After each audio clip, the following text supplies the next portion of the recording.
Hello friends, welcome to my YouTube channel. गैस में जैसा कि आप लोग को आज हम बात करने वाले हैं polytechnic mechanical engineering 5th semester के मशीन डिजाइन के चैप्टर फर्स्ट के बारे में।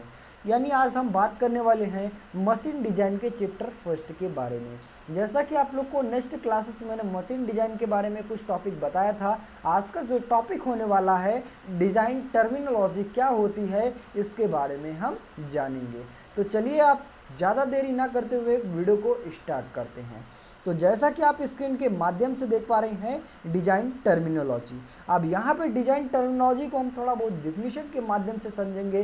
तो डिफिनीशन हमारा क्या होता है डिजाइन टर्मिनोलॉजी का। तो डिजाइन टर्मिनोलॉजी हमारा क्या होता है, इसका प्रोसेस क्या होता है। तो डिजाइन टर्मिनोलॉजी हमारा ऐसा प्रोसेस होता है कि जब हम किसी कारखंड को बनाते हैं, उसको बनाने के पहले हम उसकी डिजाइनिंग करते हैं और डिजाइनिंग करने से पहले सारी चीज़ों के बारे में उसके बारे में अध्ययन करते हैं। तो वहाँ पे जब हम कोई भी कारखंड बनाने से पहले उसके बारे में जब अध्ययन करते हैं, तो उस कारखंड के बारे में हमें क्या होता है कि सारी चीज़ों के बारे में अध्ययन होना चाहिए। सपोज दैट जैसे कि आप लोग को उसमें कितना स्ट्रेस लगने वाला है, कितना स्ट्रेन लगने वाला है, यानी प्रतिबल और विकृति लगने वाला है, कौन सी जगह पे कितना लोड देने है और किस तरह से उसकी डिजाइनिंग करना है, ये सारी चीज़ों के बारे में हमें अध्ययन करना होता है। ये क्या होता है, हमारा डिजाइन टर्मिनोलॉजी के अंतर्गत आता है। चलिए बात करेंगे डिजाइन टर्मिनोलॉजी के अंतर्गत पहला जो टॉपिक है हमारा प्रतिबल और विकृति क्या होता है, यानी स्ट्रेस एंड स्ट्रेन क्या होता है। देखेंगे तो पहला हमारा जो टॉपिक होने वाला है प्रतिबल। अब प्रतिबल को हम डिफिनीशन के माध्यम से देखेंगे। तो डिफिनीशन हमारा क्या कहता है, किसी वस्तु पर बाहर से बल लगाने पर उसके अंदर बाहरी बलों के बराबर प्रतिरोधी बल उत्पन्न हो जाता है, इन प्रतिरोधी बलों को प्रतिबल कहते हैं। मीन्स कहने का मतलब हुआ कि जब हम किसी कारखंड पर फोर्स लगा रहे हैं, वो बाहरी फोर्स लगा रहे हैं और उसके अंदर से भी कुछ ना फोर्स जनरेट हो, यानी कहने का मतलब हुआ कि जितना बाहरी फोर्स लगा रहे हैं आंतरिक बल उसका विरोध करे, वो हमारा क्या कहलाता है, प्रतिबल कहलाता है। इसको हम कहने का मतलब है सिग्मा से डिनोट करते हैं और सिग्मा बराबर हमारा होता है फोर्स अपॉन एरिया, यानी जो यहाँ पे हम फोर्स लगा रहे हैं पिंड पर और वो कितने एरिया पर लगा रहे हैं, वो हमारा ए से डिनोट किया जाता है। चलिए देखेंगे इसके प्रकार के बारे में। तो इसके टाइप्स हमारे 3 प्रकार से पाए जाते हैं। तो पहला टाइप्स हमारा बात किया जाए तनाव और संपीड़न प्रतिबल, यानी तनाव का प्रतिबल क्या होता है कि सपोज दैट अगर हमें किसी कारखंड को बाहरी ओर खींचा जाए, क्या किया जाए, बाहर की ओर खींचा जाए और उसमें आंतरिक फोर्स जनरेट हो, मतलब आंतरिक कहने का मतलब है उसका विरोध करे कि हमें अपने आकार में परिवर्तन नहीं लाना है, तो हमारा क्या होता है, तनाव प्रतिबल के अंतर्गत आता है। और वहीं पे संपीड़न की बात किया जाए तो संपीड़न हमारा क्या होता है, दोनों पार्टों को क्या किया जाता है, अंदर की ओर फोर्स किया जाता है, मतलब कुछ इस प्रकार से किया जाता है, यानी अंदर की ओर दबाया जाता है। और तनाव में क्या होता है, बाहर की ओर खींचा जाता है। अगर इस प्रकार से अगर दोनों पार्टों को दबाया जाए और आंतरिक प्रतिरोध जनरेट हो, तो हमारा क्या होता है, संपीड़न प्रतिबल के अंतर्गत आता है। चलिए नेक्स्ट टॉपिक की बात किया जाए सीधा एवं नमन प्रतिबल। तो सीधा प्रतिबल क्या होता है, जैसे कि आप लोग को कोई भी छड़ी ले लिया गया, उस पर अगर हम फोर्स लगाएं और फोर्स लगाने के बाद किसी कारखंड पर पटकें और पटकने के बाद अगर उसमें कोई ना कोई प्रतिरोध आता है, मतलब कोई प्रतिरोध जनरेट होता है, कोई फोर्स जनरेट होता है, तो हमारा सीधा प्रतिबल। और या फिर नमन प्रतिबल कहने का मतलब उसको लचाने की कोशिश करें, तो जब तक न लचे, यानी आंतरिक बल का विरोध करें, यानी बाहरी बल का विरोध करे आंतरिक बल, वो हमारा क्या कहलाता है, नमन प्रतिबल कहलाता है।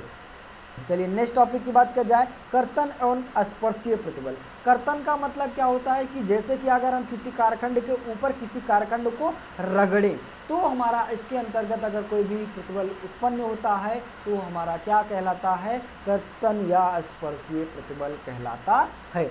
चलिए नेक्स्ट टॉपिक की बात किया जाए, नेक्स्ट टॉपिक हमारा आता है विकृति क्या होता है। अब विकृति को देखेंगे इसको डिफिनीशन के माध्यम से। तो डिफिनीशन हमारा क्या कहता है कि बाह्य बलों के प्रभाव से पिंड का विरूपण होता है या उसके आकार में परिवर्तन होता है, इस परिवर्तन को हम क्या कहते हैं, विकृति कहते हैं। यानी कहने का मतलब हुआ कि विकृति हमारा वह टॉपिक होता है कि अगर हम किसी कारखंड को आंतरिक तरीके से यानी तनाव कर रहे हैं या फिर संपीड़न कर रहे हैं, तो तनाव और संपीड़न करने के बावजूद क्या होता है, कुछ ना कुछ उसके आंतरिक फोर्स जनरेट होता है। यानी कुछ टाइम तक क्या होता है, वो अपने आकार में परिवर्तन होने नहीं देता है, बल्कि जब कुछ ऐसा टाइम आ जाता है जब उसमें बार बार फोर्सेस यानी अत्यधिक फोर्स लगा देते हैं, तो उसमें कुछ ना कुछ परिवर्तन आ जाता है। तो हमारा जितना परिवर्तन आता है वो पार्ट हमारा क्या कहलाता है, विकृति कहलाता है। यानी अब थोड़ा बहुत समझेंगे इसको टॉपिक को। तो यहाँ पे आप देख पा रहे हैं जैसे कि तनाव प्रतिबल लगाया गया है। क्या लगाया गया गाइस, आपको तनाव प्रतिबल लगाया गया है। तो जब तक अगर हम इस पे फोर्स लगा रहे हैं, मतलब दोनों तरफ से आगे पीछे और दोनों तरफ से खींच रहे हैं, और खींचने के बावजूद क्या होता है, कुछ ना कुछ पार्ट ही उसमें कुछ आंतरिक फोर्स जनरेट होगा। यानी कुछ टाइम तक तो ये बदलाव नहीं आने देगा, बट क्या होता है कि कुछ ऐसा टाइम आ जाएगा कि ज़्यादा तेज़ी से खींच लिया जाएगा, और खींचने की वजह से बीच से या फिर किसी स्थान से अगर थोड़ा बहुत बढ़ जाता है या फिर टूट जाता है, तो वो पार्ट हमारा क्या कहलाता है, विकृति कहलाता है। आई होप कि आप लोग को यहाँ पे जैसे कि इतना पार्ट की मान लिया गया, ये 5 mm की दूरी है, मतलब 5 mm है, और वहीं पे थोड़ा बहुत बढ़कर उसमें 6 mm की गैप हो गया। तो ये जो 1 mm का पार्ट बढ़ा, वो हमारा क्या कहलाता है, विकृति कहलाता है।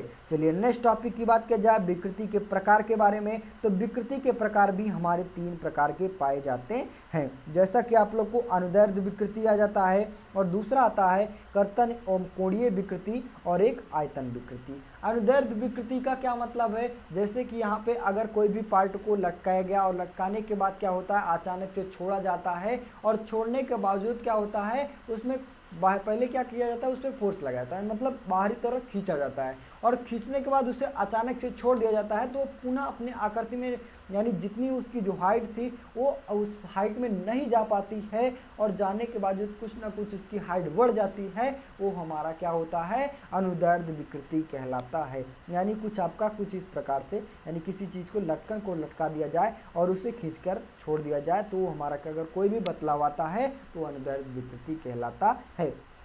कर्तन एवं कोणीय विकृति, जैसा कि आप लोग को मैंने बताया। नेक्स्ट टॉपिक की बात किया जाए, आयतन विकृति भी उसी प्रकार का होता है। यहाँ पे जो किसी भी आयत को क्या करते हैं, अगर बाहरी तरफ से फोर्स लगाते हैं या फिर आंतरिक तरफ से फोर्स लगाते हैं, बस तनाव या संपीड़न करते हैं, तो उसमें कुछ ना कुछ परिवर्तन आता है, तो हमारा क्या कहलाता है, आयतन विकृति कहलाता है।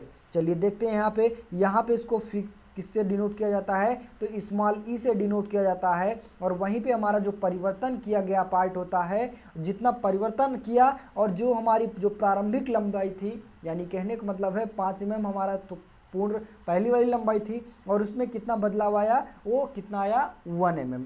अगर हम इसको भाग कर देते हैं तब हमारी विकृति ज्ञात हो जाती है। ये हमारा मोस्ट इम्पॉर्टेंट फार्मूला है। यहाँ पे इसके बेसिस पर कई सारे आपको न्यूमेरिकल भी देखने को मिलेगा। चलिए नेक्स्ट टॉपिक की बात किया जाए, सुरक्षा गुणांक क्या होता है, यानी फैक्टर ऑफ सेफ्टी क्या होता है, इसके बारे में देखेंगे।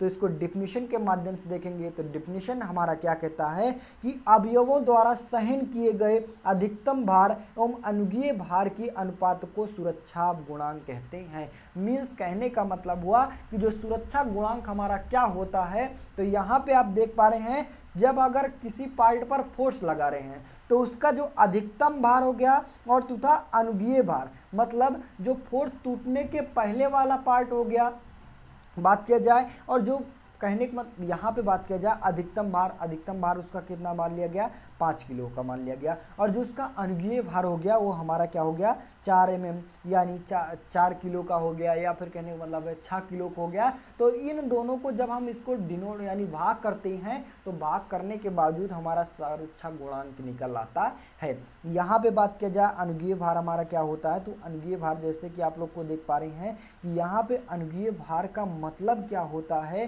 कि जो अधिकतम भार हो गया और उसमें कुछ ना कुछ चेंजेबल किया गया, यानी ज़्यादा भार लोड किया गया, वो हमारा क्या कहलाता है, अनुज्ञेय भार के अंतर्गत आता है। अगर हम इन दोनों पार्ट को भाग कर देते हैं तब हमारा सुरक्षा गुणांक निकल आता है। यानी आप देखे होंगे कि अगर हम कोई भी पार्ट को बना रहे हैं, अगर उस पर हमें जो हमारा अधिकतम फोर्स हो गया वो 7 किलो का हो गया, अगर 7 किलो से ज़्यादा अगर हम फोर्स लगाते हैं तो ये पार्ट हमारा क्या होता है, टूट सकता है। और अनुज्ञेय भार का मतलब कितना, मिनिमम और मैक्सिमम जिसे बोल सकते हैं, मिनिमम और मैक्सिमम को अगर हम भाग करते हैं तब हमारा सुरक्षा गुणांक निकल आता है। चलिए नेक्स्ट टॉपिक की बात किया जाए। नेक्स्ट टॉपिक हमारा क्या होता है, प्रतिबल का सांद्रण क्या होता है, इसको देखेंगे, इसको डिफिनीशन के माध्यम से। तो डिफिनीशन हमारा क्या कहता है कि किसी भी भंजन या किसी पार्ट में आकार में हुए अचानक परिवर्तन के कारण प्रतिबलों के विरूपण में होने वाले असमानताओं को